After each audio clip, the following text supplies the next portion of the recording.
Okay, we are live. Hi, this is William Ramsey. Welcome to William Ramsey Investigates. On today's show, I have two very special guests, two returning guests. One you'll see on the top is J.J. Vance, not J.D. Vance, also from Ohio, distant relative of our vice president who is really good at trolling, as good as President Trump, believe it or not.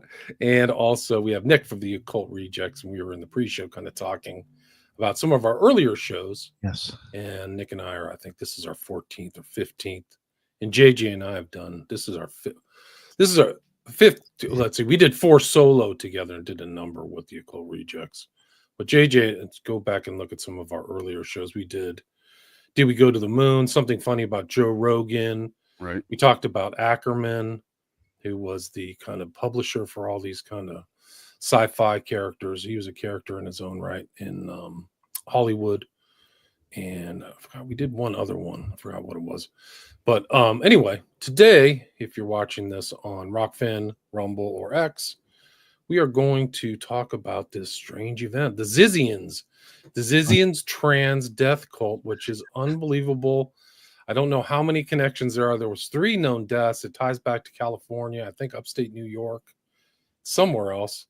But I was kind of read through this stuff, and one of these characters, which is unbelievable, kind of ties in, and I was posting this on social media, may tie in to a show we did, the Occult Rejects did, about this guy Scarlet Blake in Oxford. And the reason it could tie in is that one of the guys involved in this trans escapade is from Oxford. So, you know, it's kind of a community, the trans community. His name is Maximilian Bentley Snyder, and I think he's in jail in Vallejo. Yes. And anyway, these guys can talk more about that. I've done a little bit of research on my own, but I was talking to Nick, kind of chatting and messaging. He says he has enough information to go over an hour easy. So we may be here a while, but we can get right to it. So Nick and JJ, welcome back to the show. Thank you very much. I appreciate it. Yeah, looking forward to this. Great. Where should we get started? I mean, who wants to start? And you guys just kind of take the helm. I mean, I guess I'll start it off, and then if there's anything JJ wants to add as I'm going, I'll like stop or whatever. But yeah, I think he knows like when to come in and stuff. I think. Correct, JJ? You're good? You good, sir? Good to go. Yes, sir. Yeah, I appreciate the invite here to talk these things, William. It's an interesting. Great. It's great to have both of you again. I'm really happy to have you back. Nice. Interesting cult for sure. Interesting cult. Definitely. And even the connections JJ has is just weird, really weird. I guess you guys have done a number of shows. Like I follow your, stuff that you put out on Occult Rejects, and you guys have done 2 or 3 shows on this at least, right? Didn't you do a Saturday show? Yeah, we did it on. We all did it together, and then he was on when we did it, and then he's coming on now. We did it on the Reality Czars, but JJ wasn't there for that. Gotcha. And Lisa usually is here too. Yeah. Actually, half of the notes are hers. I have to give her a shout out. Half of this. Cool. Lisa Solis. Yes. So first, I guess I'll get into it just for like a news article in case there's people who like really aren't just exactly sure, and then I'll start going into the people that are involved in the case and start looking into like where they went to school and just their connections, and you start to see like something. You start to see it shape then. Who are the Zizians? The cult-like group under FBI investigation. And this is a story by Trevor Hughes from USA Today. The arrest of 3 people in Maryland has helped shed new light on a series of connected deaths across the country that experts say are tied to a group called the Zizians. Named after the purported leader Jack Ziz Lasota, who's 34, the group is connected to at least 6 deaths nationwide, according to police interviews. Interviews with people who know group members and the FBI and court records. So the FBI was even has been involved and has been watching them as well. Lasota was assigned male at birth, but uses female pronouns. And federal and state records refer to Lasota as a man. Experts and people who know them say the group is led by Lasota, who in online postings discuss the nature of consciousness and rational decision-making. Many of the group members are vegan and either have degrees in computer science or have studied related fields. Some members of the group are transgender or have rejected binary sexuality. The group at one time was based in the San Francisco area, living in a box truck on a landlord's property. Members also appear to have lived in North Carolina and Vermont. Citing Lasota's online postings, Pitcavage said that the group has elements of a religious cult. Now, the people that are being charged, You have Michelle Zacco, who's 32, who was arrested with a handgun alongside Lesota and another man in Maryland. And Zacco faces state charges for trespassing, resisting, or interfering with an arrest, obstruction, and carrying a handgun. ATF agents also pursuing federal charges against Zacco over allegations that she lied on purchasing paperwork for several guns bought in 2024, in which were later used by two other people in Vermont during a double fatal shootout with the U.S. Border Patrol agent. Zacco was also a person of interest in the Pennsylvania homicides of her parents in late 2022, according to the court filings. Daniel Blank is 26, who faces Maryland charges of trespassing, obstruction, and hindering in connection with the arrest. He is also a suspect in the death of Zacco's parents, who were killed near where he grew up. Lesota faces Maryland charges of trespassing, obstruction, and possession of a handgun in a vehicle. Court records in Vermont also referred to Lesota as a person of interest in the deaths of Zacco's parents. Lesota may have faked his own death in April 22, according to an obituary in his hometown Alaska newspaper, which we'll get to.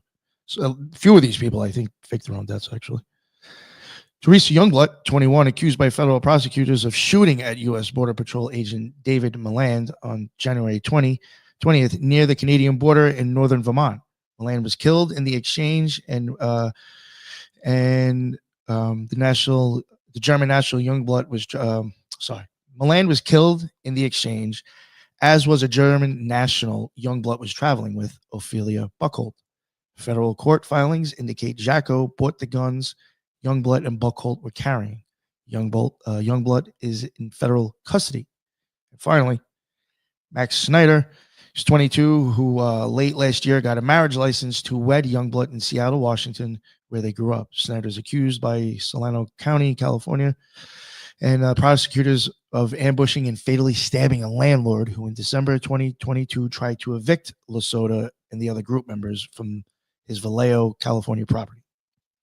The landlord shot two of the group members, killing one in an incident ruled self-defense by prosecutors. I don't know if there's anything you guys wanted to say before I went on. You guys wanted to ask? It just says it just shows it's a multi-state, multi-jurisdictional situation. And I saw some of the pictures of their kind of compound in Vallejo or Solano, Northern California, near San Francisco. And it gave me the vibe of like True Detective.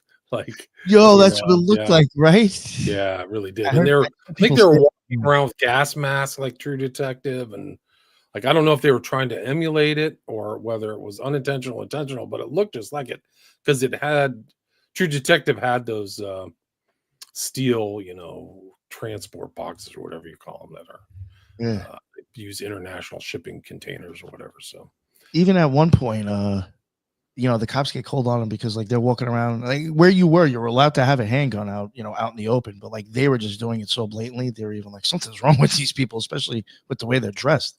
So they were even walking around with the guns on their hip at one point. Zero fucks. Amazing. Yeah. This is you wonder why the landlord gets involved with letting them stay on his property in the first place too. That's why I've always thought there's more to that story. I agree with you, JJ. I just do find weird the whole thing, even with that landlord. As we get into it, it's the guy was living on a boat and he was kind of near some boat docks and he was homeless and they were homeless and this guy felt bad for him and just told him they could stay on his property. I don't know. I sometimes wonder if there's just more to that story. I don't know if I'd let some random weirdos I met at the boat dock go sleep in my fucking yard. Let's be real. I mean, I don't know. At least maybe I'm from New York. I'm a little bit different, but just to me, that doesn't sound normal. And they didn't just murder the guy. There seemed to be something personal with the beef there because they stabbed his eye out first and they went back later and killed him, correct? Yes. Yeah. Yep. Wow. Incredible. So this is Jack Amadeus Ziz Lesota. He's from Germany and he graduated magna cum laude from the University of Alaska Fairbanks. He was also a 2013 SESI summer intern at NASA. His father, Dan, is an AI researcher for the University of Alaska Fairbanks. He also, Ziz also interned at NASA and Oracle, and like many young tech entrepreneurs, moved to the Bay Area for proximity to the tech industry, which I considered sort of my destiny, which is exactly what he wrote in 2019 on a blog. So let me go to the next slide here. There we go. All right, then a timeline of here's a look at a timeline of events of the series of killings. January 20th, a highway shootout. A highway shootout that killed a border patrol officer in Vermont is based on an Associated Press interviews. Sorry, I think I'm reading stuff I don't really need to. We'll go on to the next one. Sorry. Jack Lasota, who uses feminine pronouns and a computer programmer, and transgender woman living in San Francisco Bay Area, starts writing a blog under the online persona Ziz, with complex and sometimes rambling theories about technology, gender identity, and human cognition. Ziz gets involved in the rationalist movement, a community that seeks to understand human cognition and is concerned with the potential dangers of artificial intelligence. There, Ziz had a stint at Google. He took part in the apprenticeship by the Machine Intelligence Research Institute, which is very important, and the Center for Applied Research is the Center for Applied Rationality, CFAR. Became part of a rationalist movement in Berkeley, according to the San Francisco Chronicle. And at this time, when he kind of ends up in the Bay Areas, where he would start to kind of grow the Zizians. Now we're going to talk about MIRI, which is up on the screen. The Machine Intelligence Research Institute. The Machine Intelligence Research Institute, formerly the Singularity Institute for Artificial Intelligence, is a nonprofit research institute focused since 2005 on identifying and managing potential existential risks from artificial general intelligence. MIRI has focused on a friendly AI approach to system design and on predicting the rate of technology development. This is important. In 2000, Eliza Yudkowsky founded the Singularity Institute for Artificial Intelligence. In 2005, the institute moved to Silicon Valley and began to focus on ways to identify and manage those risks, which were at the time largely ignored by scientists in the field. 2006, the Institute organized a Singularity Summit to discuss the future of AI, including its risks, initially in cooperation with the Stanford University and funding from Peter Thiel. In December 2012, the Institute sold its name, web domain, and the Singularity Summit to Singularity University, and in the following month took the name Machine Intelligence Research Institute. Machine Intelligence Research Institute, a Berkeley not-for-profit, buoyed by Peter Thiel and Sam Bankman-Fried through Alameda Research, and is associated with the rationalist movement. MIRI warns about the dangers of AI and studies the mathematical underpinnings of intelligent behavior. Right. Now, so it went from the Singularity to the Singularity University, and then morphed into MIRI with the Thiel connection and Bankman-Fried, who's in jail, right? Yeah, and like JJ could even tell you, when you start getting into this rationality stuff and this, less wrong and all that altruism, that goes back to Sam Bankman-Fried too. Wow, he was definitely a pioneer in that movement. Yeah, he re-sparked it all over again. He's got numerous crossovers outside of the MIRI Institute here. He's got numerous crossovers with some of the Zizian folks, folks within the group, not necessarily the group as a whole, but certainly this Silicon Valley community with these rationalists are certainly intermingling. I looked up MIRI, where its offices are. They're right off Berkeley campus. I knew it. I've walked by there 30 years ago or whatever. I know that area. It's right off of Bancroft. Small world, right? Just to get into a little bit of Lasota's thinking in the mind. Lasota believed that humans have two minds, a left and right hemisphere, and each hemisphere can be good or evil, according to posts on his blog. Eventually, Lasota came to believe that only very few people, he among them, are double good, which means that both sides of your brain are good. On her blog, Lasota wrote that each hemisphere can have separate values and even genders, and they often desire to kill each other. This is in parentheses. Reaching peace between hemispheres with conflicting interests is a tricky process of repeatedly reconstructing frames of game theory and decision theory in light of realizations of them having been strategically damaged by your headmate. What that means, that came out of Lasota's. They typed that on the blog. Lasota also describes being targeted by police for her Sith-inspired garb. Sometimes cops harass me for wearing my religious attire as a Sith, Lasota wrote on her blog. As a Sith, I'm religiously required to do whatever I want, and for now, that so happens to include wearing black robes. So, like, I mean, you even got this kid. I mean, this is here at this. Do what I want. That's a Crowley overlap too, right? I do whatever I want. Yeah. Wow, that's wild. All right, let me continue. Lasorda attends programs organized by rationalist groups, but splits from them after they reject her theory and that the two hemispheres of the brain can hold separate values and genders. Lasorda and 3 others, Emma Bohanian, Gwen Danielson, and Alexander Leatham, are arrested during what they call a protest against sexual misconduct with the rationalist organization. Over time, Lasorda's relationship with the CFAR soared. On November 15, 2019, the Center for Applied Rationality was holding an event in Sonoma County, California. Lasorda, then 28, and 3 others showed up wearing robes and Guy Fawkes masks, popularized, obviously, by the dystopian film V for Vendetta. And they showed up with that protesting. And the police were called, and the 4 were ultimately charged with felony, criminal conspiracy, and 5 misdemeanors, including false imprisonment. And as the criminal case was still playing out, they hired a lawyer, and Ziz did hire a specific one, and my boy JJ will kind of go into him. I think is a little interesting. Did you want to cover some of that stuff now, or do you want to save some of that stuff towards the end because it gets a bit of a detour here? But okay, all right, that's fine. Fine.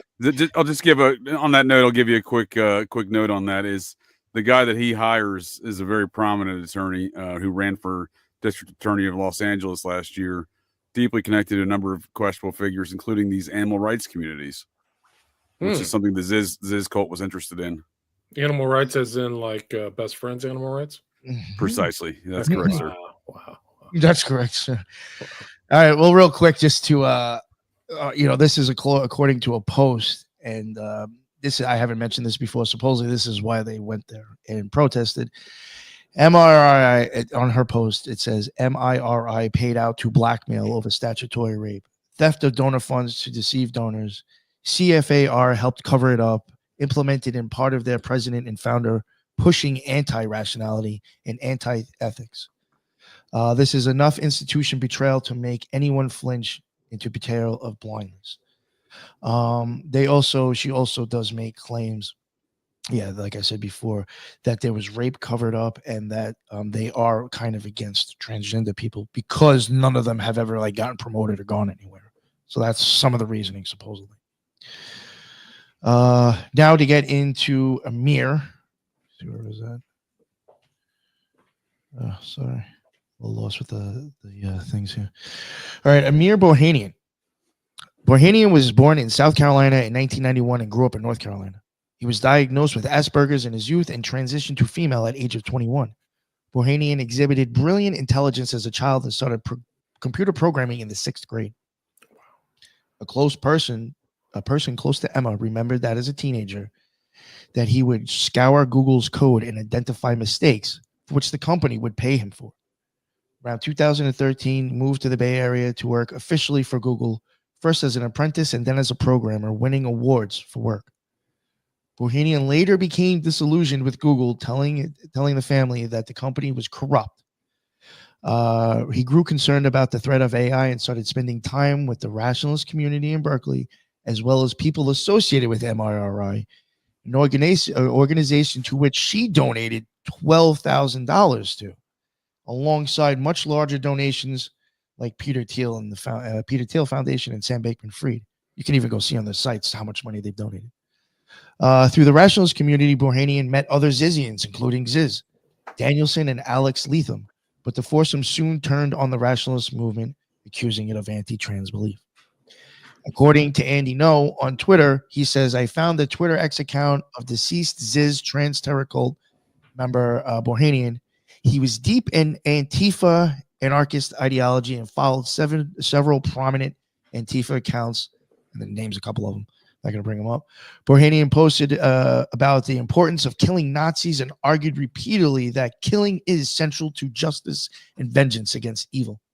His family, I love this one, fundraised $20,000 on GoFundMe without disclosing what he did that caused him to die.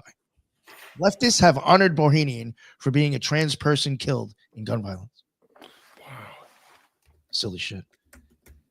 Gwen Danielson is considered now a former Zizian cult member, and while it was widely believed that they died by suicide, it's actually person is actually alive and is in hiding from the other members of the group. Gwen Danielson has thought to have died in 2022, even by a lawyer representing her in an active case, but has instead been lying low at an undisclosed location. Danielson, who like many Zizians is transgender and legally became a woman in 2018, according to court papers. And they state she still fears for her life, according to her father, Brett Danielson. And he says she checks in regularly, and I've heard from her very recently, but she's not ready to come out of hiding just yet. I'm hoping this allows Gwen to come out of hiding and put things behind her and move on. And the father says he honestly thinks that Brett says his understanding of why the Zizians most happen to be transgender or non-binary is that I found this weird, and why does the father even know this? As part of their rationalism interests, they believe taking estrogen led to clearer thinking. Wow.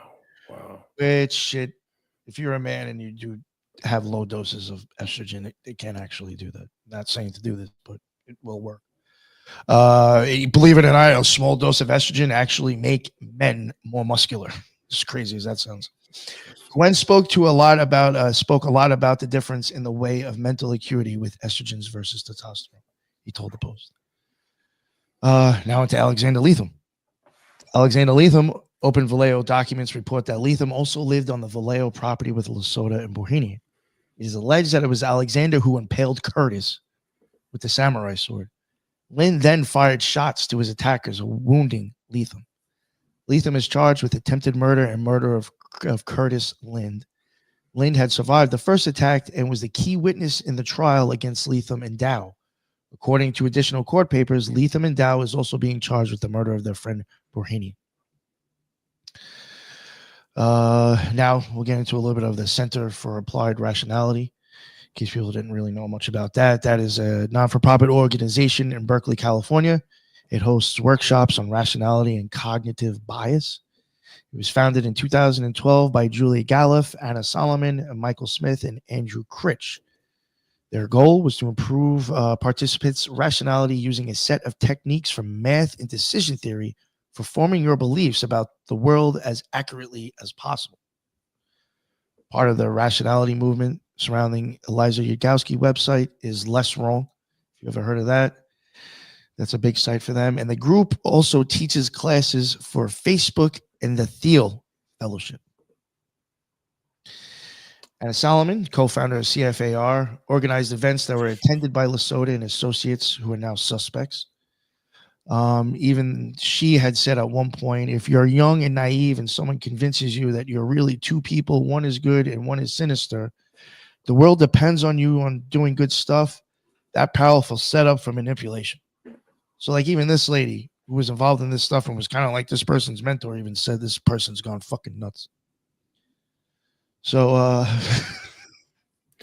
they were biohackers, so they were doing weird sleep stuff too, right? Yes, that was another thing. Yes. I get into that when I cover another one. Okay, cool. Yeah. I didn't mean to jump in. No, that's a lot of this rationale stuff, Nick, is, correct me if I'm wrong, is all kind of focused around the programming of AI, right? That's what all these quote unquote rationalists and ethical things are. They're using these terms in a different verbiage. That got a slightly different meaning for these folks, and it's in reference to, the programming of AI, right?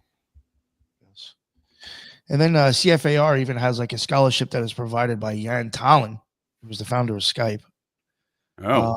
Yeah. And he's the Estonian billionaire. He's a computer programmer and investor. He's development of Skype, Fast Track, and Kazaa, MetaMed, and existential risk.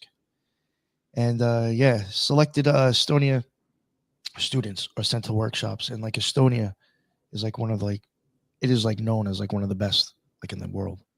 Estonia's education system has the highest scoring in Europe, top 3 to 5 in the world. So there's even something I just find that interesting that Jan Tallinn is involved in that. He's also involved with DeepMind AI. Wow. Yeah. Google project. He was a Series A investor and board member of DeepMind alongside Elon Musk, Peter Thiel, both of them. In a Series A class of preferred stock sold to investors for exchange for their investments. So yeah, DeepMind is a British American AI research laboratory and subsidiary of Alphabet Inc. Google. Right. Google, yep. Creepy, right? They're all mixing together, aren't they? Mm-hmm. Founded in the UK in 2010, acquired by Google in 2014. Was my next line. So, yeah, merged with Google's AI, Google Brain, and Google DeepMind, April 23rd.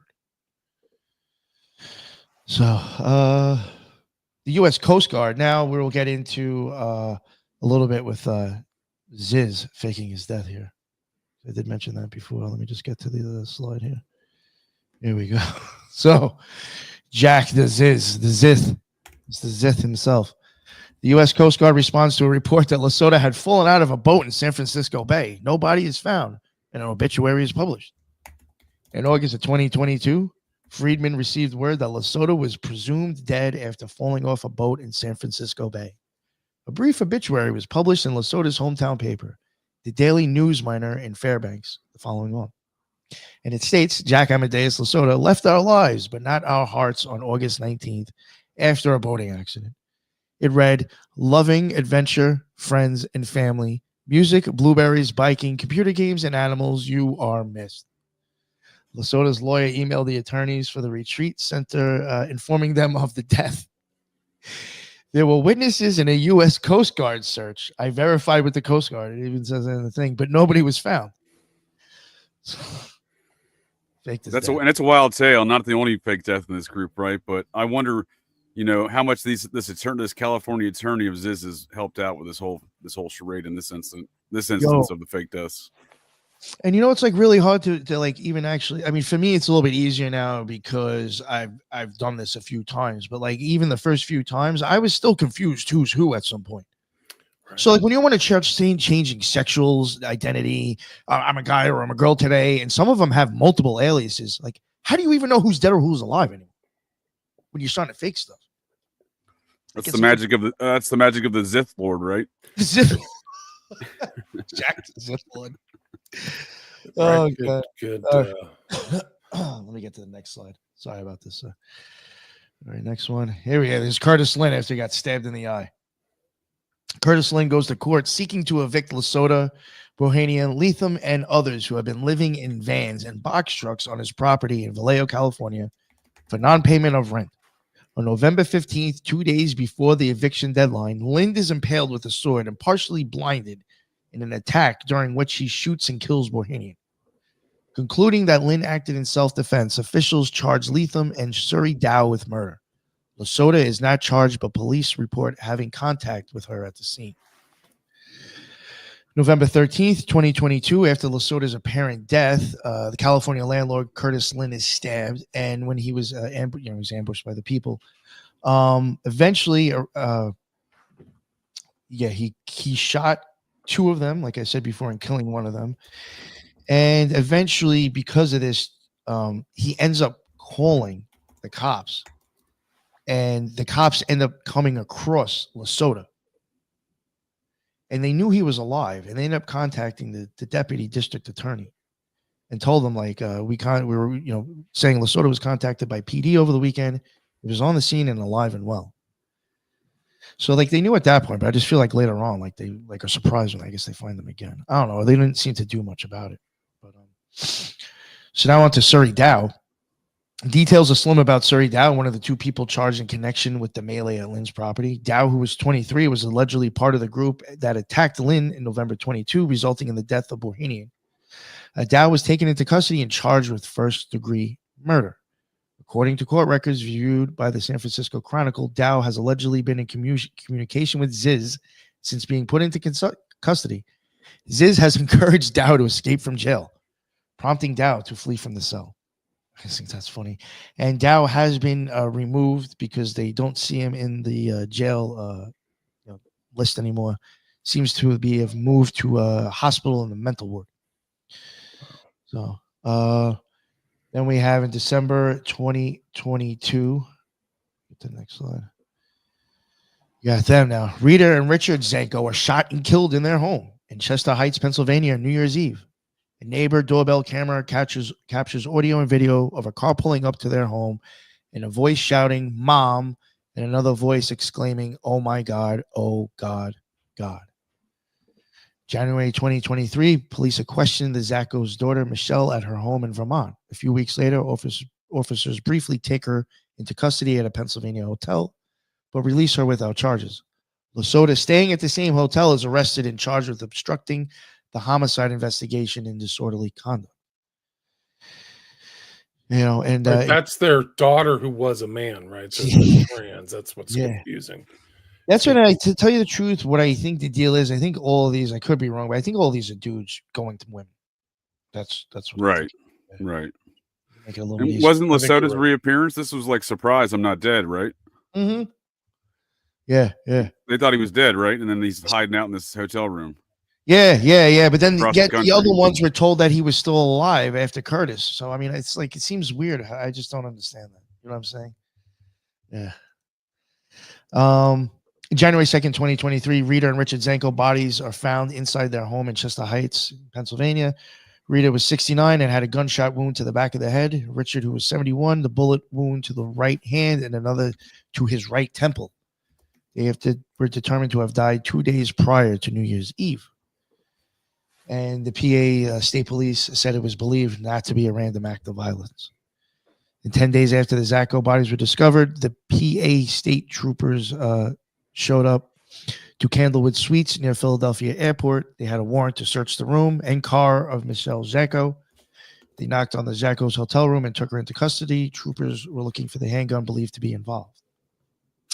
State Trooper Matthew Gibson testified in court that as they were leading Michelle out of the hotel, she called out to the hotel staff at the front desk to tell Daniel Blank that she was being detained. Troopers knew Blank because they had previously interviewed him in connection with the double homicide, the court testimony by Gibson. Trooper went to Blank's room, banged on the door. Blank answered but refused to open the door. Gibson testified that this prompted troopers to return to their barracks to seek a search warrant for Blank's room. They returned to the hotel with a search warrant, and no one responded to an order to open the door. Troopers forced the door open to find Blank and a second person hiding in the bathroom. Troopers arrested Blank and the second person identified as the Zith. They got him. According to transcripts, troopers issued commands and Lasota did not do anything. Yo, this motherfucker played dead. He had his eyes closed and would not speak, and he just laid there unconscious. Like, he's like one of those, like, oh, if I don't see them, they'll forget about me, I guess. Like, this is the type of mentality you're dealing with. Fucking crazy. Yeah, so they finally got him. That's outside of Pennsylvania. That's where the Zajko parents were killed. So it's a suburb of Philadelphia. Sorry. Now a little bit about Michelle Zacco. She was a bioinformatician in Media, Pennsylvania. She was Research Institute for Children's Hospital of Philadelphia. She analyzed blood samples and psychological data to determine how predictive miRNAs are of neurobehavioral susceptibility in sleep-deprived individuals on the NASA Human Research Analog Environment. She analyzed blood samples and physiological data to determine how predictive miRNAs are. And yeah, I think I just said that. NASA performed pathway analysis, used statistical methods such as linear mixed models and machine learning methods such as random forest to detect predictive biomarkers of acute sleep deprivation and stress. She went to Temple School. She was involved in Cabrini University. And she was a bioinformatics intern at NASA Ames Research Center from 2018, June to August, 3 months, 2018. So you got like two connections to NASA there. Did they meet through NASA? I don't recall. Was there any evidence of those two? I don't know. Yeah, I was starting to think about that, if there was a possibility of that, right? Oh, for sure. When NASA Ames is right there in Mountain View, I'm sure William's familiar with the location there in the Silicon Valley. It's kind of a staple. Yeah, that may be something to look into. Lead Strong was another thing they were involved with. The High Impact Network and Fair Trade Activities. Think real quick. That's another one of these places that is this whole whatever. The goals of the High Impact Network are to, one, encourage people to think strategically about the best ways to improve the world, and 2, to help people interested in strategic altruism to organize and take effective action. I think you guys get the idea. And again, Sam Bankman-Fried is associated with altruism. Another thing that he was involved in was against malaria. This one sounds a little silly. It's from Canada and Germany, and it's a part of GiveWell, and the owner is Rob Mather. They protect people from malaria by like supposedly setting up nets for people. Yeah, I think it's probably a scam. Nobody's getting anything. Daniel Arthur Blank. Daniel Blank was born in Berkeley, California, and always excelled in school, earning straight A's and praise from his teachers. He competed on a Science Bowl team and throughout middle and high school and was fluent in 3 languages. Blank, who became vegan in college, graduated a semester early from the University of California, Berkeley, with a double major in bioengineering and computer science, according to a resume posted on his LinkedIn profile.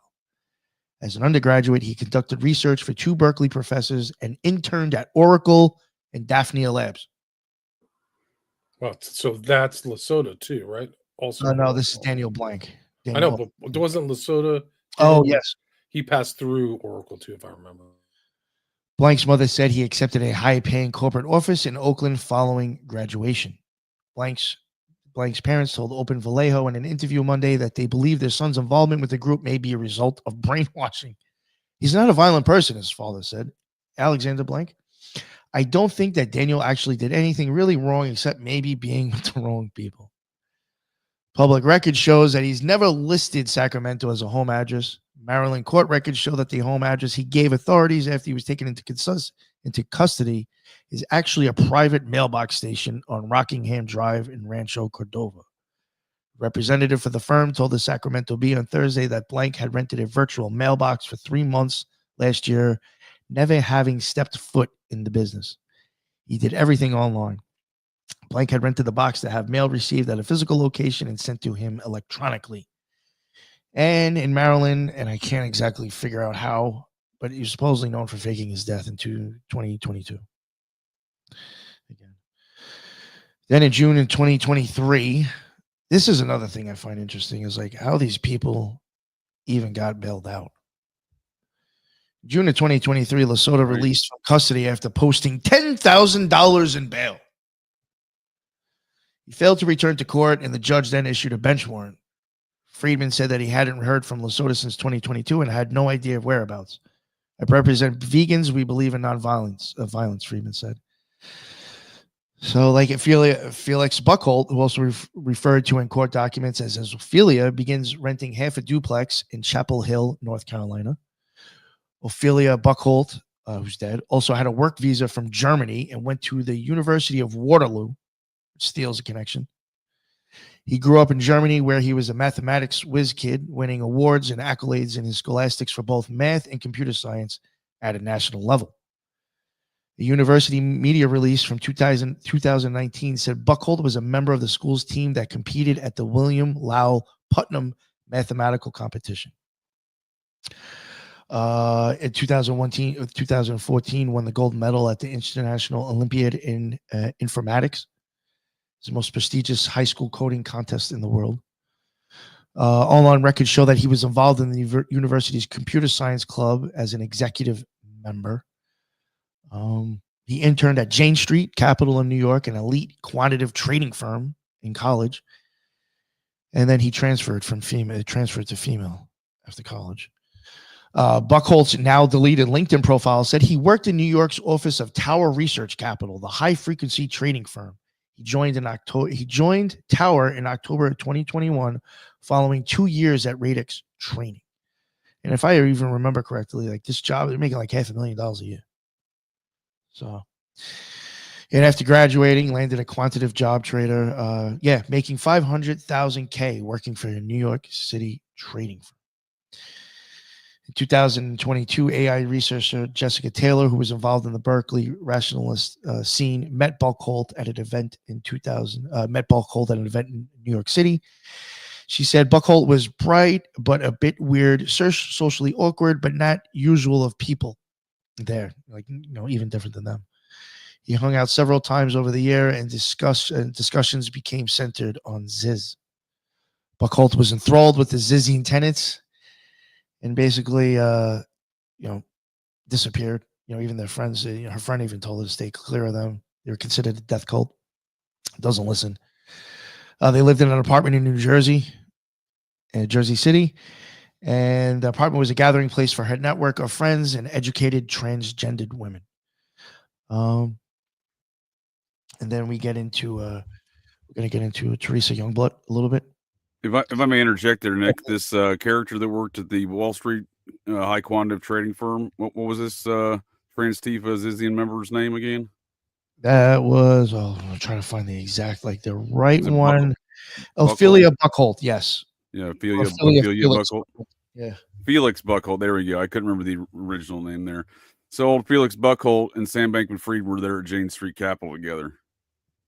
Oh. Wow. So they're close. That's close. I don't think Jane Street Capital is like a big outfit. No, and Bankman-Fried's responsible for their single biggest loss in one day of $300 million while they were there. Wow, that's wild. Yo, and it's Felix was even taking spent 10% of her pre-tax income and donated to charities and shit that she was supposed to do. Interesting So character. definitely using that money. Yeah. Yep. Teresa Youngblood's parents report her missing in Seattle after she sends her mother emails saying she has moved in with a friend and changed her number. Teresa Youngblood, she went to University of Washington. Youngblood attended the prestigious Lakeside School in North Seattle. In November, she applied for a marriage license with Maximilian Snyder, who is facing charges for fatally stabbing a man in Northern California. Notably, Snyder is also an alumni of Lakeside School. Youngblood and Maximilian Snyder applied for a marriage license in Washington State. Also this month, Youngblood begins renting a condo near Buckholtz in North Carolina. Maximilian Snyder, again, he's alumni of Lakeside School. Snyder went on to study philosophy and computer science at the University of Oxford in the UK, according to his LinkedIn page. He was also at Stanford in 2019. More recently, he lived in a condo in Kirkland, northeast of Seattle, that is owned by his mother. Both Youngblood and Buckholt were renting separate units in the same Chapel Hill, North Carolina neighborhood. The owner of the properties, who requested anonymity due to the safety concern, noted that Buckholt had been renting one unit via Airbnb since July 2023 before moving to a second unit later that year. Youngblood began renting her unit in November of 2024 and paid nearly $10,000 to extend her stay until the end of the month. Again, even stuff like this and them getting bailed out, I can understand the rich one being able to bail themselves out. I mean, is she flipping the bill? Is he flipping the bill for them, or where's this money coming from? Right, they're well financed. And that Lakeside private school, that's Bill Gates. He's an alumnus of that school as well. Wow. There in Seattle. Wow. That's a wealthy school. You know what I mean? So these families probably have some wealth as well. It may be feeding into some of this business. I think you're right. They're well financed. They're able to move around. They're jurisdictional. It's incredible. That's the tie in this Maximilian Snyder guy to Oxford, to Scarlett Blake, who was also really an international smiley face killer. She killed Jose Carreño, but the person who told her about her, right? It was a male to female, like these guys. Exactly. Was another male to female from Austin, Texas. And Scarlett Blake used to fly to Austin, Texas, and to Colorado. So it's weird. These guys are moving around, these trans killers. It's crazy. And then we'll get up to what happened before the other shooting. Youngblood and Buckholt check into a hotel in Londonville, Vermont on January 14th. Investigators put the pair under surveillance after a hotel worker reports concerns about their all-black tactical clothing and a gun Youngblood was carrying. January 2025, January 17th, Lind, the landlord in California, is killed. Snyder is charged with murder, and prosecutors allege he was trying to prevent Lind from testifying against his earlier attackers. And again, the murder occurred 3 days prior to the Border Patrol shootout. The hearing postponed, and attorney no longer is representing him. On January 20th, U.S. Border Patrol officers pull Youngblood and Buckholt over on Interstate 91 in Coventry, Vermont. Agent David Milland and Buckholt are killed in a shootout. Youngblood, who is wounded, is charged with firearm. is charged with firearms. And that was another thing I do want to bring up too. When they pulled over Youngblood, it was more of just like during the traffic stop, they got pulled over and Youngblood just like got out. It was just like bam, bam, bam. Like, I don't know. It's almost like robotic, kind of like the way they describe it. Like zero fucks of thoughts about it. It was just got out and started blasting. So I don't know, who knows what was behind that. Maybe they thought they were fucked and just said, fuck it, we're going to go out. I think there's a picture of the guy dead on the ground next to his car somewhere. Really? Yeah. Let me see if I can find it. I think that's exactly what went on, Nick. You're spot on target there, friend, because I think these folks knew they were being monitored up there in the Northeast Kingdom of Vermont. It's a very rural and secluded area, sparsely populated. So these Transpocalypse folks stuck out like a sore thumb when they set up a cult compound up there. So I looked into some of their filings and registration documents up there. A number of them filed for residency back in 2020 on this property up there in Coventry. So I assure you, as a bootleg Vermonter who spent most of my summers in the state, in the central part of the state, most of my life, these folks are going to stick out like a sore thumb and draw a lot of attention, especially in a more even less populated area where they were in. So I think they were being followed. I think they knew they were being followed, and this was some sort of culmination of a shootout that we don't effectively understand because no one's really releasing the details about. Yeah. I think that's his dead body in front of the car, if you see that here. But that's the shootout at the Border Patrol. This is damn. Okay. January 30th, 2025. Andy No, I think reporting for New York Post. Vermont motel alerted authorities about seeing the duo with firearm and black tactical clothing. Occult died at this one. So there are two Zizians who died. It was Occult and Ohanian.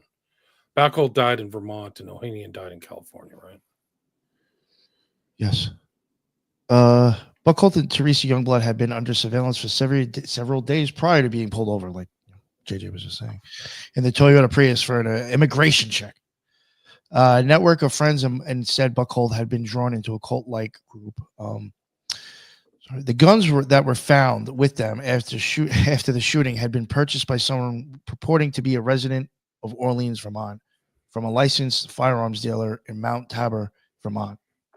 According to Pennsylvania State Police, the firearm used in the Vermont incident was purchased by a person of interest in the December 31st, 2022 murders of Richard and Rita Zacco in Chester Heights, Pennsylvania.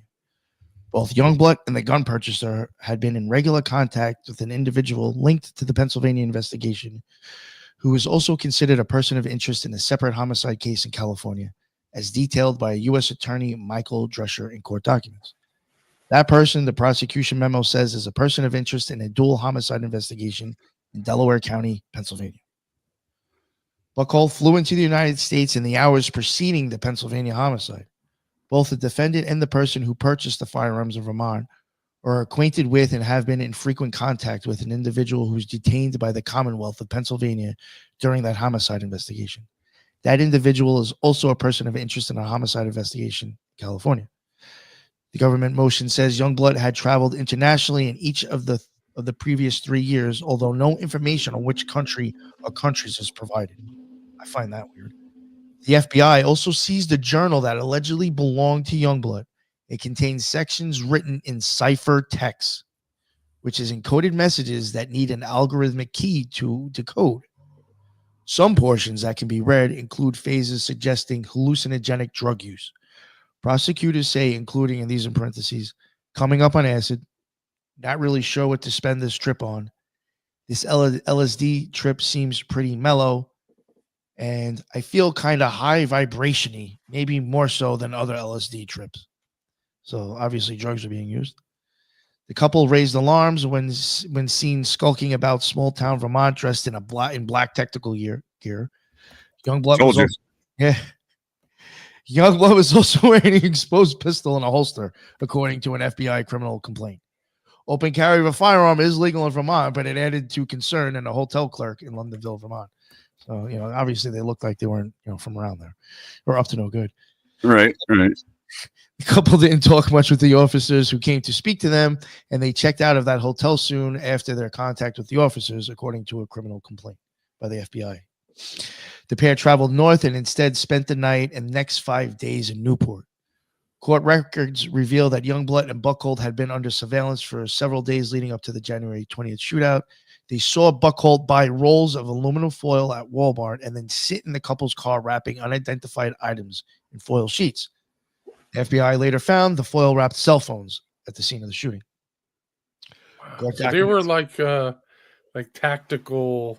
What did they? They were operational security. They were engaged like spies or something, like covering their cell phones, gear, guns. They were someone activated them, right? Yeah, something weird is going on. When they got much more to this story. When they got caught, they got caught with guns, ammunition, tactical and computer gear, full face respirators, night vision goggles, ballistic helmet, shooting range targets, and several computers and electronic devices. Even back at Lynn's, I might have left it out because it was at the bottom of something that I knew that I found. When they went there, they found syringes and those machines that you normally use on women when they're pregnant. I forgot the fucking name of that. They found one of those machines. Now, the syringes, I would think, is possibly for the shooting the estrogen. But, who knows? What are they doing with one of those other machines? So they are full-on biohackers. My understanding is when you go through the trans thing, the low levels of estrogen may do something, but high levels whack you out. Like your sex, if you don't get your genitals cut off, it does something to a male genitalia if you have too much estrogen. Like you don't have it's not the similar function of a man. You're no longer really like a bio man. Like if you take too much estrogen. Yeah. Have you ever chemically eunuch or something? Yeah, I was just gonna say that. I saw it I was watching a show, Redacted, where they went into it, and it's pretty graphic, but apparently if you take too much estrogen, you have something called a broken glass erection, which means that it's super painful. Oh, geez. So that then when you're engaged in that activity, it's associated with pain and suffering, not pleasure, right?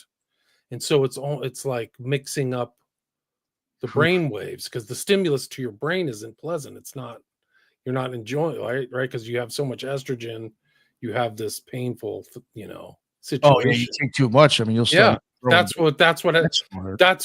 what's happening with these trans people. They're been giving huge doses of estrogen, amongst other things. Yeah.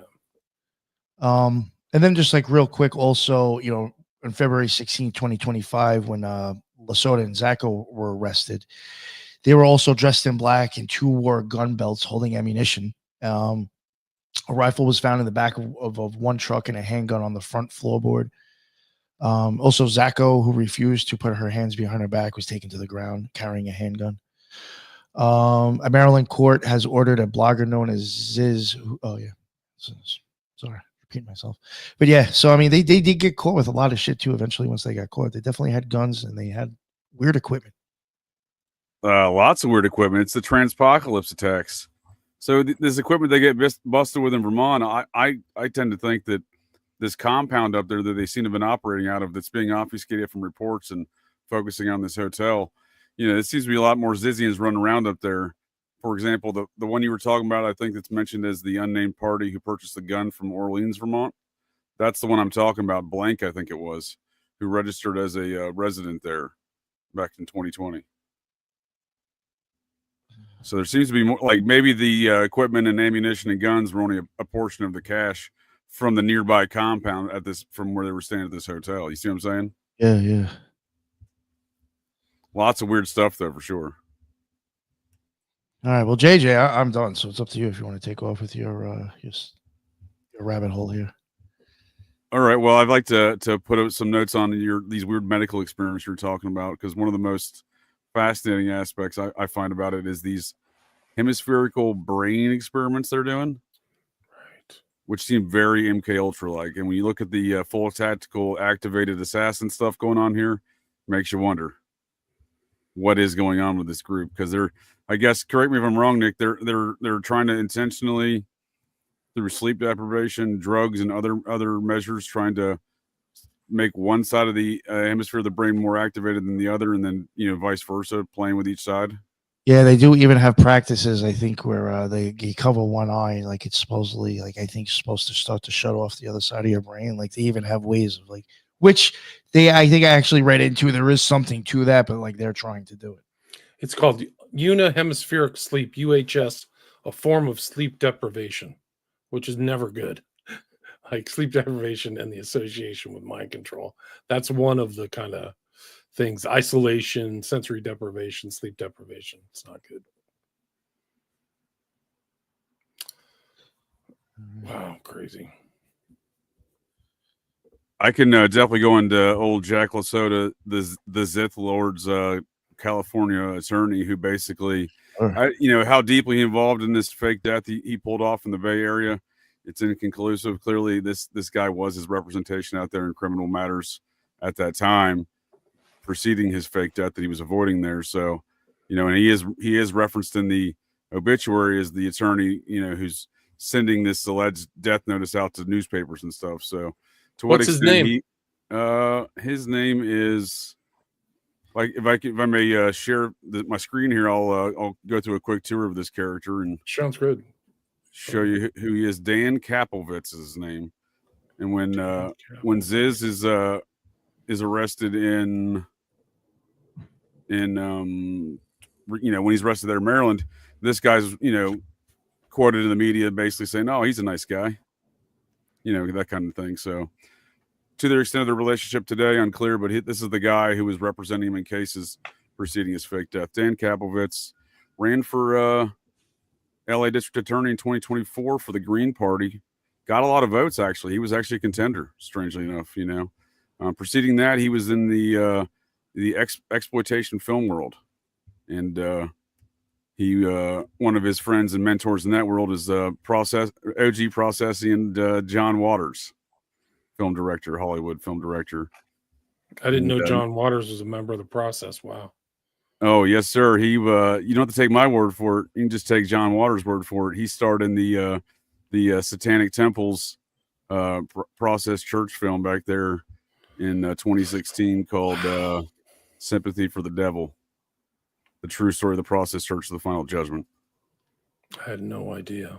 Wow. I believe by Waters' own account, he joins circa 1970. So, this onset of these weird exploitation films that he makes in Hollywood. But right. His underling is go ahead. Have you ever seen Pink Flamingo? Yeah. Holy shit. Some weird stuff. I didn't know. It makes perfect sense now. He's totally assaulting the culture with this kind of stuff. Sure. I didn't know that. Wow. That's crazy. So, yeah, his underling there, Dan Kaplowitz, who would later become an attorney, and again, Ziz's attorney there in California. Dan Kaplowitz's wife is an interesting character. You're familiar with one of her friends, William. Boyd Rice. Oh, yeah, of course. Her name is Giddle Partridge. She and Boyd Rice were bandmates for 5 albums in this industrial rock scene. Wow. So Ziz's attorney's got some interesting friends. His backers in his political campaign equally as interesting, if you ask me. Notably to some process type activities and consideration of relationships that folks like Bob Evans, an alleged early process leader there in Hollywood and major film producer, was deeply connected to Henry Kissinger, and no one could ever figure out that relationship. Tabloids would be like, why are these two hanging out together? And fast forward, you have Kissinger's underling, Brent Scowcroft, another national security advisor to numerous presidents. His underling would, an assistant of his, J.J. Bryan, would be a neo-process leader, starting this Victorian offshoot of the process through these art galleries across America. So it's weird. It's weird. I see then this guy right here, David L. Aaron, the former deputy national security advisor to Carter, back in this Kaplowitz character, right, for his endorsement for district attorney. It's a small world. Wow, it's crazy. Have you ever noticed that trend with some of these process and/or satanic cult activities relative to these national security matters?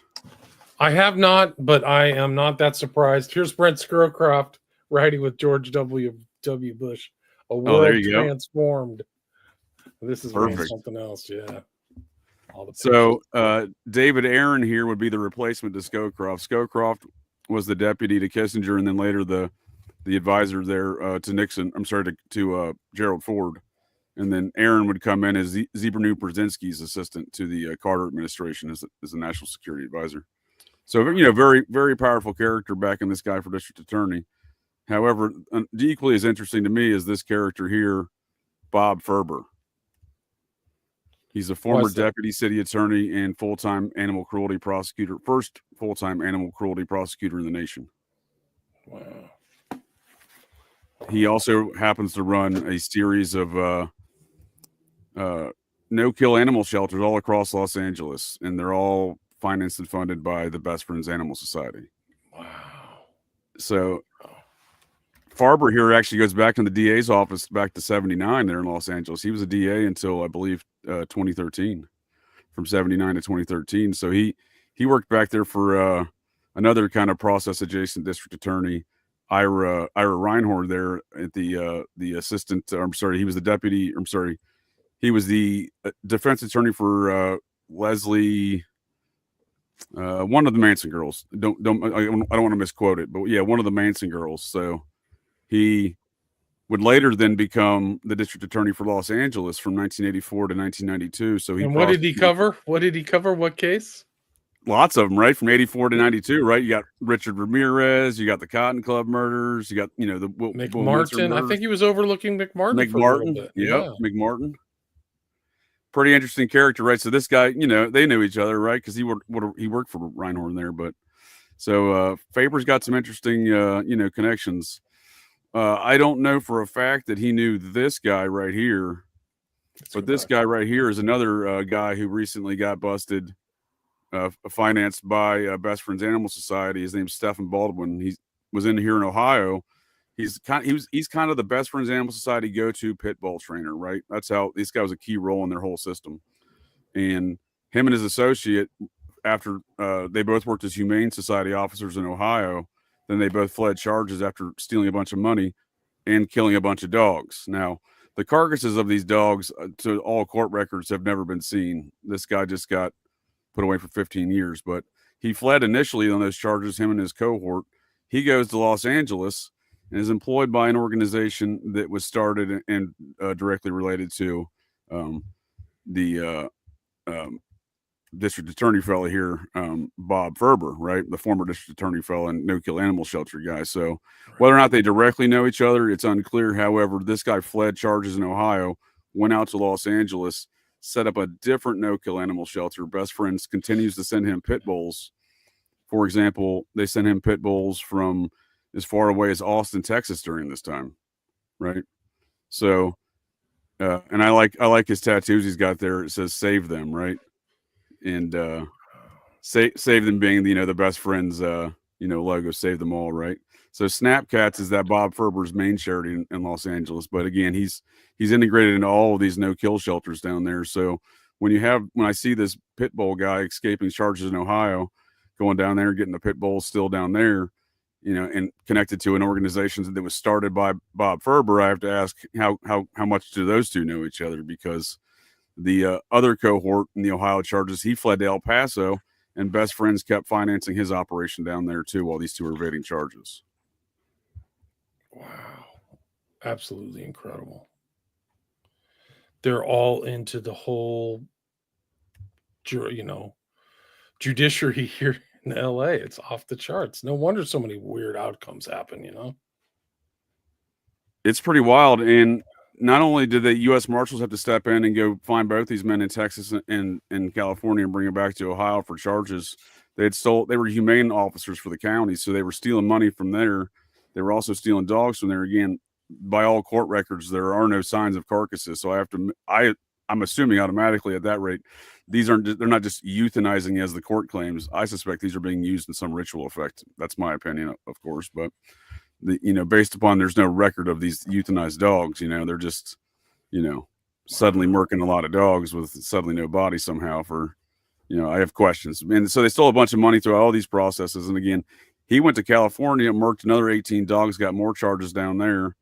And, these things are still pending. He just got sentenced in Ohio last week.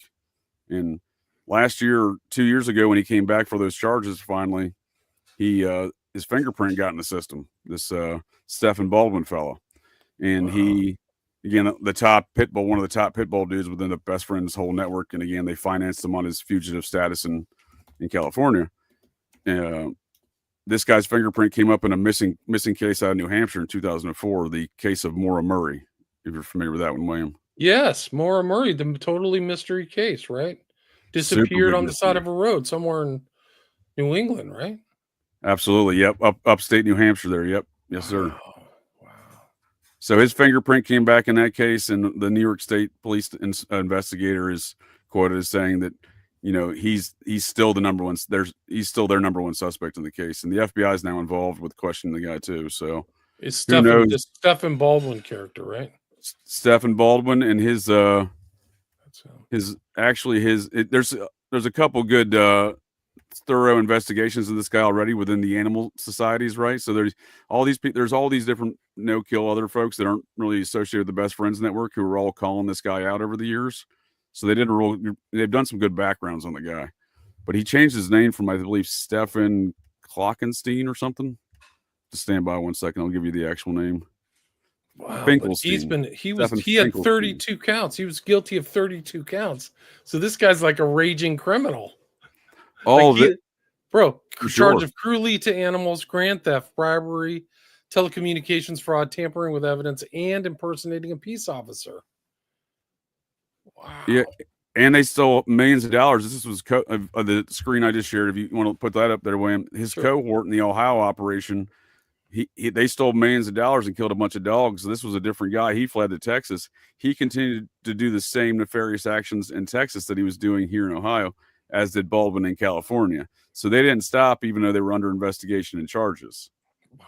So these are the pieces they don't necessarily, aren't really being discussed with this Baldwin character, but he seems to be a very integral player in this network. Again, lauded amongst all. I mean, the Best Friends have scrubbed their website of the guy's articles, but you can find all the communities discussion boards discussing this guy over the years. I mean, he was a very controversial figure. That's incredible. This Maura Murray case is almost like the Delphi case or something like that. It's just in almost every true crime investigation, whether it's a blog, a podcast or blog or YouTube channel, they always talk about this mysterious case of Maura Murray. And there's this guy, Stephen Baldwin, whatever his real name is, associated with him. Yeah, fictitious name. So they allegedly meet at West Point.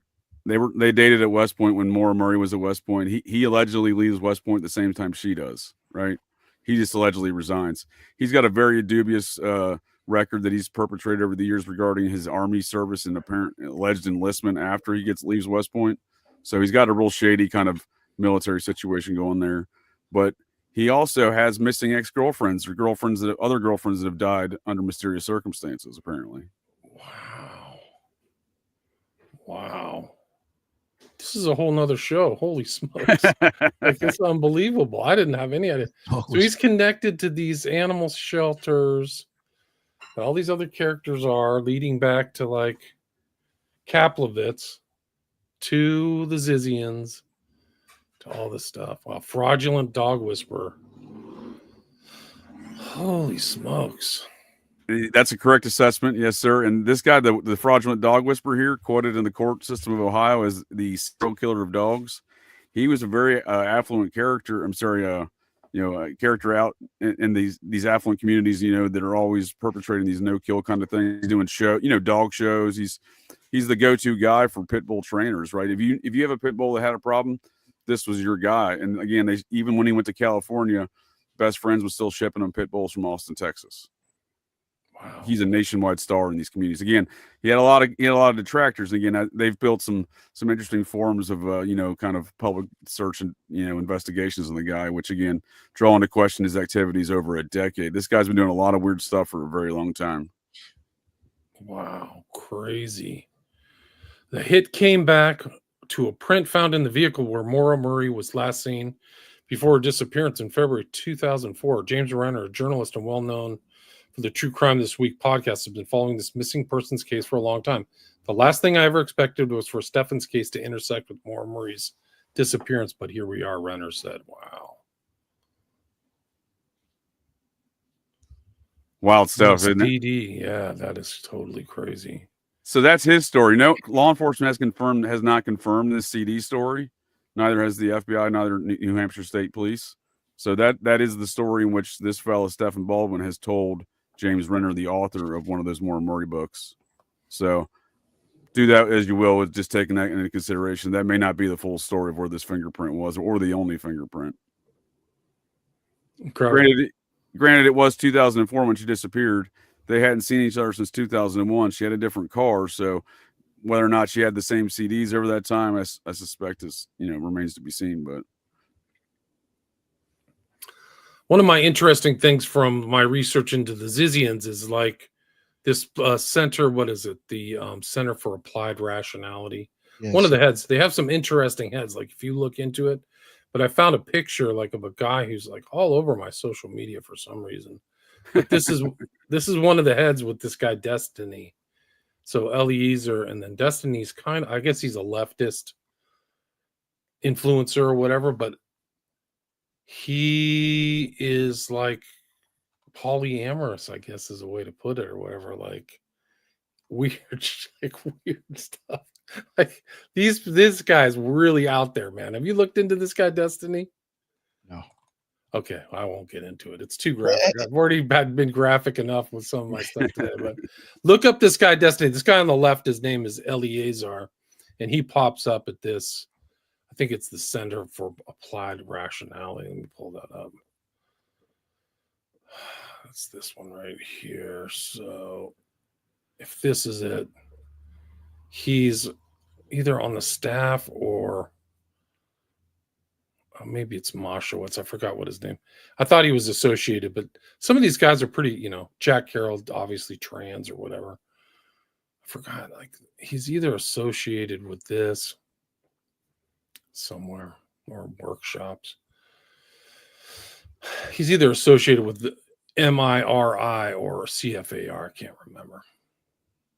Well, I know we talked about this Transpocalypse win before today with Scarlett Blake, as you mentioned, with the Oxford connections you were talking about there. There's a number of these kind of examples with these spree shooters or mass shooters of a Transpocalypse nature. I myself am a Transpocalypse survivor from a fellow who would later go on a multi-state stabbing spree and murder a fellow in Connecticut and Massachusetts last year. Wow. This fellow kind of stalked me, not the immediate preceding that, but preceding that, we had some interesting interactions as he demanded I hire him as my PR rep. I have no idea what any of that charade was about. It lasted for nearly a year, but nonetheless, he would later go on to stab and murder some folks. And he's this Transpocalypse nature, and I feel like these cases don't get any media coverage, much like the Zizians not getting effective media coverage on these topics. I don't know if it's a political, social thing with this whole trans nature business of these topics, but nonetheless, I haven't done a deep dive into the court records of the Zizian stuff. I've started to, and it's dubious of nature as far as some of these records go and with the activities that are going on. And I'll make that same reference with Buffalo Jared Revisa. They're out of Connecticut and Massachusetts. You can go and search the court records. You're not going to find his case, and you can find his legal name change to Jared Jones on Martha's Vineyard in that court. However, the media continues to report is always reported his name is Jared Revisa, and his name was legally changed to Jared Jones a year prior to his onslaught of Transpocalypse terror. So there's something going on with this Transpocalypse cases, across America for sure. There's more, guys. I was looking at just what you're talking about, this Transpocalypse. There was one where a guy tried to kill the bomb. He wanted to send a bomb to the U.S. government. His name was David Cassidy. That was January 31st, 2025. There was another guy who was headed off to kill the head of the Treasury or the Department of Treasury.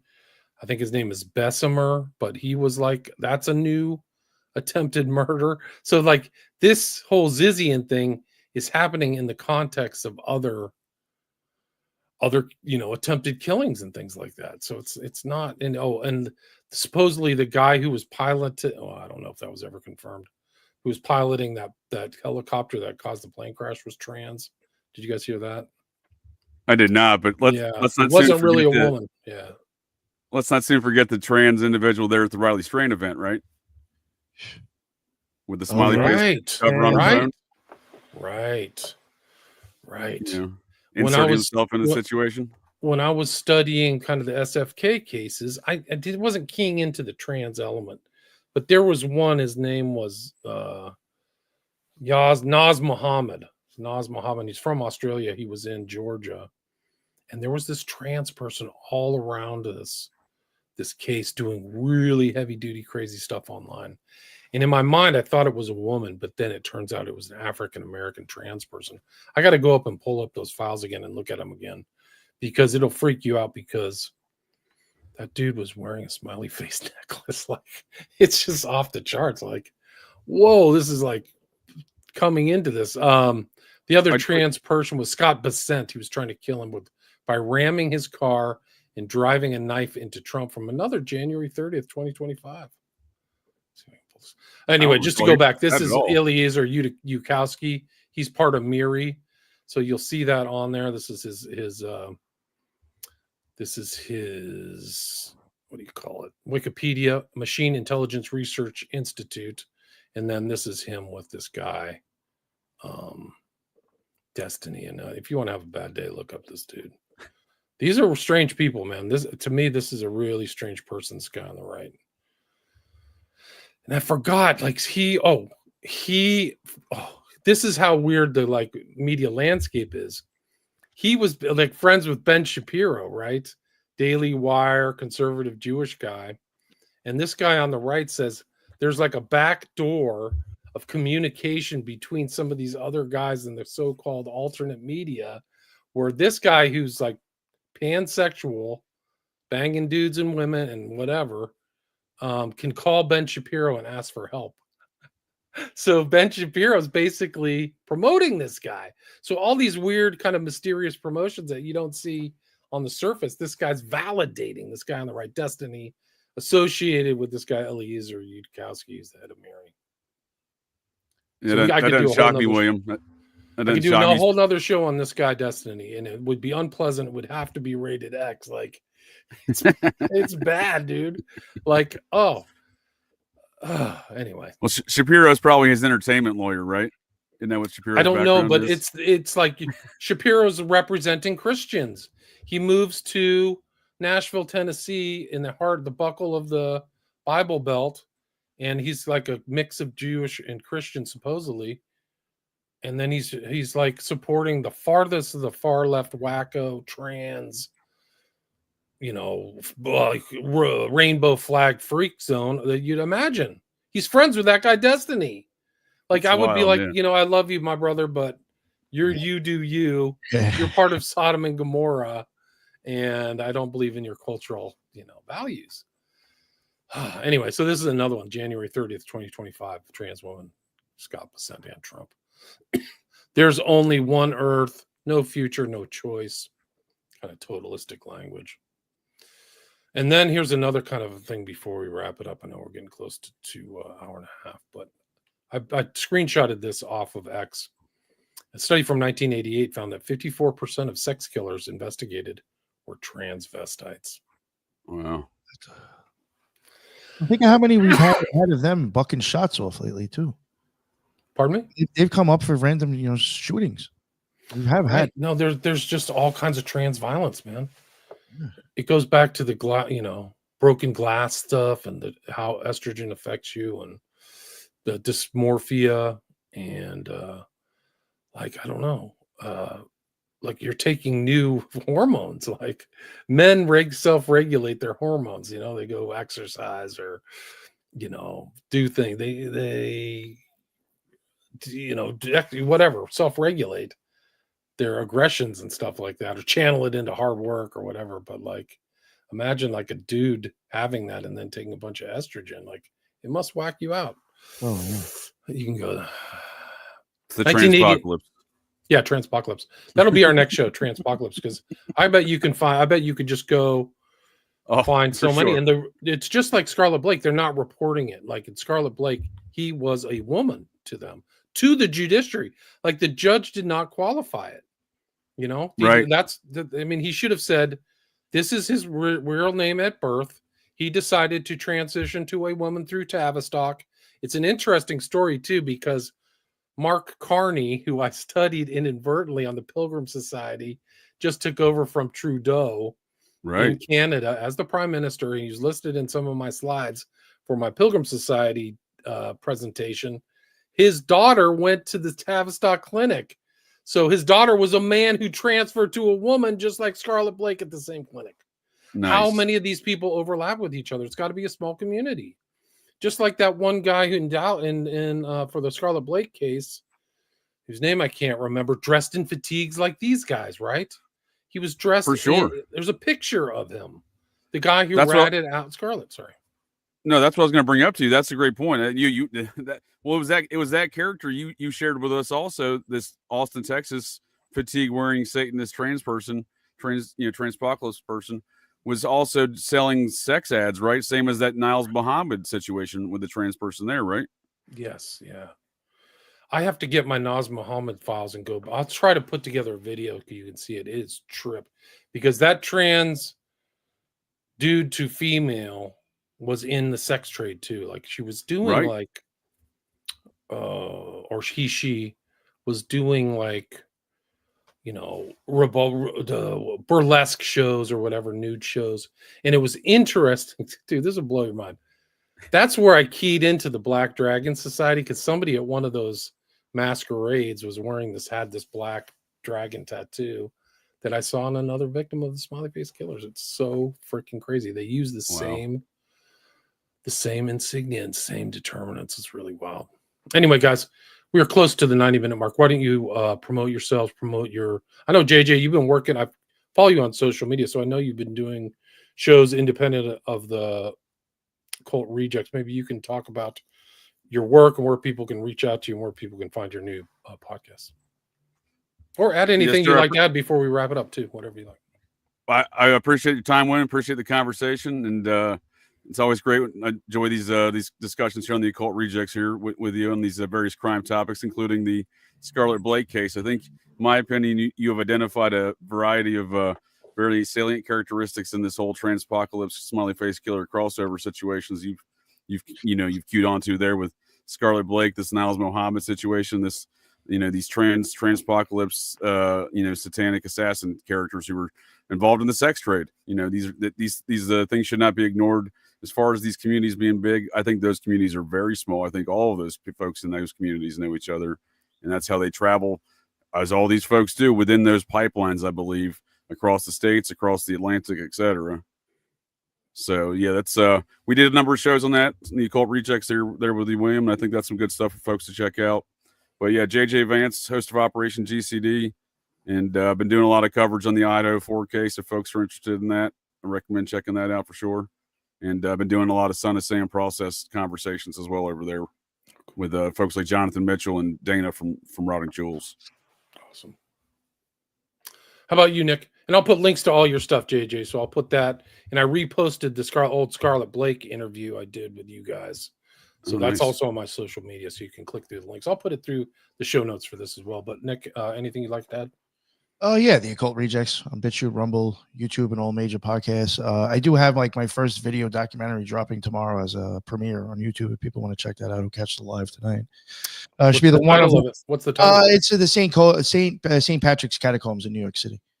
It's based on that. It's not too conspiratorial. It's a little bit more historical, but it was like my first kind of small shot at trying to make a documentary. The next one's coming should be a lot more deeper in occult and historic, informational. But it's my first one. St. Patrick's Catacombs. Catacombs, right? Yeah. How long is it? I think it's about maybe 38 minutes. Okay, cool. But it's all video and everything. You don't see us at all. And it's in 4K. You can watch it on your TV. It looks sick. Nice. Catacombs. Do you have a link to that, or I could probably find it on YouTube? Huh? It will drop tomorrow at the premiere at 11 o'clock. Okay, cool. So tomorrow, 11 o'clock, St. Patrick's Catacombs on the Occult Rejects YouTube channel, right? Yes. And then where can people find the Occult? How many episodes? You guys have been doing a lot of episodes. Oh, yeah. Over 500 episodes, I think, in Spreaker. But yeah, we're over 4 years going now, and that's on all major podcasts as well, besides BitChute, Rumble, and awesome. Congrats. YouTube. Thank you. And I know you're on X too, so I can. Oh, yeah, X and Instagram. Yes. I can put links to. Yeah, I got my link tree for all that. Excellent. Link tree is even better. I got to put a link tree together too. You do. Guys, another great show. Thanks for all the information. Really crazy stuff is Thank going you. on. Be careful. This is a recent case, guys. This is all like, I mean, it's come to the surface in the last 2 or 3 months, but like, it's not stopping. There's other like wild and crazy stuff. And that's this whole kind of like social upheaval that they're advocating is like, this is part of it, in my opinion, some of the stuff. And these may be like the front soldiers. I have to do another show on Genesis P. Orge because he's like one of the early trans guys, but he was smart. He had a philosophical bent. Like he said stuff like, we are the front soldiers of the revolution and overcome and anti-Christian and all this, you know, he's a Crowleyite, loved Burroughs and all that stuff. I cover him in Children of the Beast, but there's another show about that guy too. So I got to go back and look at. I have to look at some of my research in light of like the stuff I've learned from you guys and things like that. Anyway, we had 200 listeners on X, so thanks for everybody for listening there. And also, you can find my show on Rumble and Rockfin as well. But JJ Vance, Operation GCD, and Nick of the Occult Rejects, and we unfortunately didn't have Liza with us, but hopefully next time. So thanks for everybody. Thanks everybody. Thanks for listening. And also please share the shows. Yes. I think right now, like I don't have an ad budget. We're all kind of in the alternate media. We don't have friends or secret investors like Pete Thiel to pay for us or support us or get us on shows that could get like us other people to listen to our work. So it's much appreciated if you share shows like this. If you like it, share it, please. Please share it on your social media. Do us a huge favor. It's just a huge favor. It only costs you a click. And if it's really something you like, and you like it, you can like it. That's good. But sharing it is even better because then we can get more people to kind of see kind of a different light of what we're doing in our research. And it facilitates more research, actually. So if you share it, that means more income. That's better things. That gives time for Nick to make documentaries, JJ to do other great episodes with other great researchers like Dana and Mitchell, and helps me also continue and do other things, put out more books. So sharing is caring. So please do that. That's really my mission this year, is my New Year's resolution. Nice. Anyway, to wrap it up, JJ Vance, Nick, thanks so much for your time. Really appreciate it. Hell yeah. Thank you.